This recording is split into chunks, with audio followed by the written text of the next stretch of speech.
करना चाहूंगी कि देशभर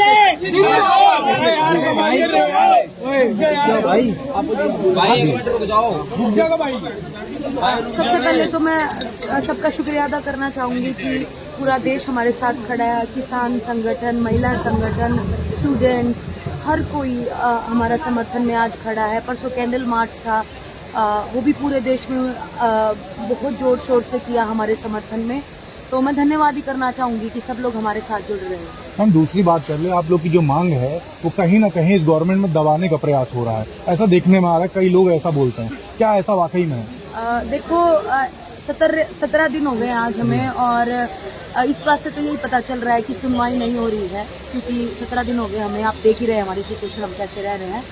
तो बस यही है, जो एक्यूज है वो स्ट्रांग है और वो रूलिंग पार्टी से है, तो इसीलिए शायद उनको बचाने की कोशिश की जा रही है। मैम, जिस समय गोल्ड मेडल लाए थे आप, उस समय प्रधानमंत्री नरेंद्र मोदी से डायरेक्ट मुलाकात होती, डायरेक्ट फोन आता आप लोग के पास।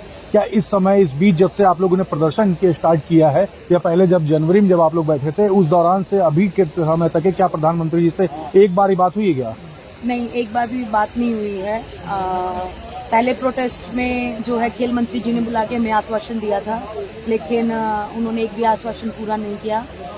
3 महीने हमने वेट किया, मजबूरन हमें दोबारा ये धरना करना पड़ा, और आज इस धरने के 17 दिन पूरे हो गए, लेकिन पीएम सर ने अभी तक कोई हमसे बात करने की कोशिश नहीं की है। वैसे तो जब मेडल लेके आते हैं तो पूरा मान सम्मान देते हैं, पूरा साथ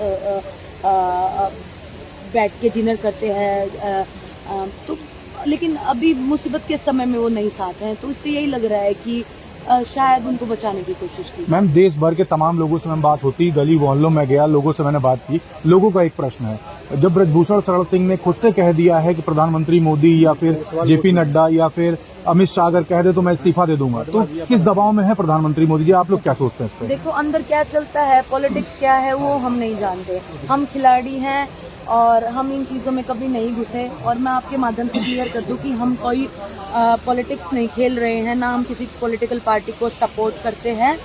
तो मैं अंदर का कुछ नहीं बता सकती कौन किसको प्रोटेक्ट करने की कोशिश कर रहा है। मैम, आप लोग के घर पे या फिर आप लोग को किसी प्रकार का दबाव है? नहीं जी, हमें दबाव नहीं है, लेकिन जो लड़कियां हैं जिन्होंने कंप्लेंट्स दी हैं, FIR कराई हैं, उनके पास धमकियां भी गई हैं, ऑफर्स भी गए हैं, और जो माइनर है उसके स्कूल तक भी अब रीच किया गया है कि इसकी डेट ऑफ बर्थ को है जो बड़ा दिखाया जाए, कि वो माइनर से निकल जाए। तो धमकियां तो जा रही हैं। तो बस यही है कि पुलिस प्रशासन बहुत डिले कर रही है शायद उसको बचाने के लिए, वरना अभी तक तो बयान भी हो जाने चाहिए और कार्रवाई भी। मैम, 15 दिन का मैम अल्टीमेटम भी दे दिया गया है। 15 दिन के जो अल्टीमेटम जो राकेश टिकैत द्वारा दिया गया, इसके बाद ये जो आपका आंदोलन है, इसकी मैम क्या अभी रूपरेखा दिखती है इसके बाद? देखो, 21 तारीख जो है वो हमने जो हमारे बड़े बुजुर्ग पंचायत हैं, हमारी पंचायत हुई जिसमें हमारे गुरु खलीफे कोच सब बैठे थे, तो उन्होंने डिसाइड किया कि 21 तारीख को अल्टीमेटम दिया है सरकार को। अगर जब तक नहीं होगा तो फिर कोई हम बड़ा फैसला लेंगे। मैम, लास्ट में प्रधानमंत्री जी से और पूरे देश से आपकी तरफ से मैसेज? देखो, मैं यही मैसेज देना चाहूँगी, प्रधानमंत्री जी हमेशा बोलते हैं बेटी बचाओ बेटी पढ़ाओ, मन की बात वो सुनते हैं, लेकिन हम तो 17 दिन से बैठे, उन्होंने अभी तक मन की बात नहीं सुनी, और ना ही बेटी बचाने का कोई भी कार्य हो रहा है। तो बस उनसे हम निवेदन ही कर सकते हैं कि आप हमारी भी बात सुनो, हम न्याय की लड़ाई लड़ रहे हैं। साक्षी जी, एक बात बताइए, जितने भी केस उनके ऊपर थे, जो आपने यहाँ पर बैनर लगा रखा था, वो एबीपी न्यूज को उन्होंने इंटरव्यू दिया, जो आपका अभी जो इंटरव्यू हुआ था, उसमें वो बता रहे हैं बिल्कुल धड़ल्ले से कि मेरे ऊपर आज के दिन एक भी केस नहीं है, सारे के सारे निरस्त हो चुके हैं। और मैं आपको बताना चाहूंगा, जो टाडा के अंतर्गत उनके ऊपर केस था, दाऊद इब्राहिम के साथ उनका अवैध हथियारों का जो लिंक था, वो केस भी सीबीआई ने निरस्त करवा दिया, सबूतों के अभाव में उनको छोड़ना पड़ा था। तो क्या आप दिल्ली पुलिस की जांच पर भरोसा कर पाएंगे? एक व्यक्ति जब सीबीआई की जांच में छूट जाता है। तो देखो सर, जो पिछले उनके केसेस हैं उनके बारे में मैं कुछ नहीं कह सकती। वो क्लीन चिट मिली है या वो उनको अभी भी उनके ऊपर केसेस हैं। हम सिर्फ अपने केस की बात कर सकते हैं। पुलिस का तो हमने बता ही दिया कि बहुत डिले कर रहे हैं, उनको बचाने की कोशिश की जा रही है, लेकिन कब तक। कब तक बचाएंगे?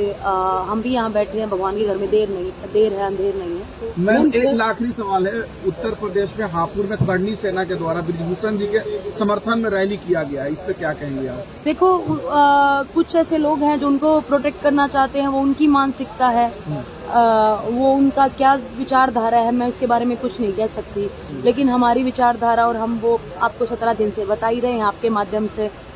साथ ही लगातार जातिवाद का इसको रंग दिया जा रहा है। आपको सोशल मीडिया भी इतना मॉनिटर नहीं करते होगे, मैं मॉनिटर करता हूँ। जाट एसोसिएशन नाम से कुछ लोग ने पेज बनाकर राजपूतों को गाली दे रहे हैं। राजपूत एसोसिएशन नाम के कुछ पेज बनाकर राजपूतों को, जाटों को गाली दिया जा रहा है। ये मैं खुद मॉनिटर कर रहा हूँ, इसके ऊपर आप क्या कहना चाहेंगे? इस बात का मैं खंडन करती हूँ। बाहर के जो आदमी जो भी कुछ कर रहे हैं उनका पर्सनल मुद्दा होगा, वो उनकी पर्सनल बातें होंगी, लेकिन हमारा मंच ना तो किसी जातिवाद को प्रमोट करता है, ना किसी पॉलिटिकल पार्टी को प्रमोट करता है। हम एक खिलाड़ी हैं और हम हर धर्म की इज्जत करते हैं, तो हर जाति की इज्जत करते हैं। हमारे लिए इंसान मायने रखता है। यानी आपका नाम लेकर जो जातिवाद फैला रहे हैं, आप उनका सिर्फ तौर से कटाक्ष करते हैं? वो देखो वो जो भी बोलते हैं, जो भी यहाँ आके भी जो गलत भाषण देके जाते हैं, भड़काऊ भाषण देके जाते हैं, उनके जिम्मेवार वो खुद है। हम जो यहाँ लड़ाई लड़ रहे हैं, हम क्या बोलते हैं आप उन पे ध्यान दो, हम क्या चाहते हैं आप सिर्फ उन पे ध्यान दो। आपने बोला पॉक्सो एक्ट में अब तक गिरफ्तारी हो जानी थी। कोटा की खबर है, कल एसपी लेवल के अधिकारी जांच में शामिल थे। जांच को प्रभावित कर सारे सबूत मिटा दिए गए, कोर्ट को छोड़ना पड़ा, जो आरोपी था उसको बरी करना पड़ा। तो पॉक्सो लेवल में खुद पुलिस एसपी लेवल के अधिकारी इस तरह के काम कर रहे हैं, किस तरह आप दिल्ली पुलिस की जांच पर विश्वास करेंगे? देखो मैंने ये बात का जवाब आपको पहले भी दिया है कि जांच तो कर ही नहीं रहे हैं, ना हमारे साथ वो कोऑपरेट कर रहे हैं, पर ठीक है हम भी बैठे हैं यहाँ, देखते हैं कि कौन कब कितनी देर तक वो नाइंसाफी करे। आप कह रहे हैं 164 में बयान दर्ज जल्दी से जल्दी कराए जाने चाहिए। बिल्कुल, ये तो सबसे पहली बात है कि एफआईआर होते ही 164 के बयान हो जाने चाहिए, जो कि अभी तक लड़कियों के नहीं हुए। मैम आखिरी सवाल है कि भाजपा के नेता कह रहे हैं कि ये पॉलिटिकल मंच बना दिया गया है, यहाँ पर राजनीति हो रहा है। देखो डे फर्स्ट से हम ये क्लियर कर रहे हैं, हमारा मंच किसी पॉलिटिकल पार्टी को सपोर्ट नहीं करता। हम एक खिलाड़ी हैं, एक खिलाड़ी पूरे भारतवर्ष का होता है, और ये लड़ाई आप छोड़ो, ये बात भारत की बेटियों की है, उनको बचाने के लिए है, उनकी सुरक्षा के लिए है, तो पॉलिटिकल कहाँ से आ गया? तो क्या ये लोग बदनाम कर रहे हैं क्या? देखो सबकी अपनी अलग विचारधारा है, जो भी वो कर रहे हैं वो मुद्दा भटकाने के लिए कर रहे हैं, प्रोटेस्ट को दूसरी तरफ डाइवर्ट कर रहे हैं कि इनका प्रोटेस्ट कैसे भी करके खराब हो जाए और पिछली बार की तरह वो हमें उठा दे। लेकिन अब की बार ऐसा कुछ नहीं होने वाला। हम अपना पूरा ध्यान कर रहे हैं, हम एक न्याय के लिए लड़ रहे हैं, और बस लगातार आंदोलन को कमजोर करने के लिए एक बात कही जा रही है कि पहलवान सबूत क्यों नहीं दे रहे। सबूत अखबारों में भी छपा था, आपने पढ़ा होगा, नहीं पढ़ा होगा, कि दिल्ली पुलिस को पहलवान सबूत नहीं दे पाए। देखो इस बात पे मैं आप सब जितने भी कैमरा हैं, जितने भी आप न्यूज मीडिया थ्रू, इसके मैं आपको क्लियर कर दूं कि सुप्रीम कोर्ट की निगरानी में नार्को टेस्ट कराया जाए, जो भी गलत होगा उसको उसी दिन फांसी पे टांग देना। इससे बड़ी बात तो नहीं बोल सकते। आपको कहीं ना कहीं भय लग रहा है, आपने सबूत दिल्ली पुलिस को दे दिए तो उनको मिटा दिया जाएगा, इसलिए आप मजिस्ट्रेट के सामने सारे के सारे सबूत पेश करना चाहते हैं? इससे ऊपर वाली बात तो हो ही नहीं सकती। आप नार्को टेस्ट करा लो, ब्रिजभूषण का भी, हमारा भी, हम जितनी भी लड़कियां हैं, जो भी हैं, सबका नार्को टेस्ट करा लो, जो भी गलत निकलेगा उसको फांसी पे टांग देना। ये मैं आपके माध्यम से बताना चाहती हूँ। Very much thank you.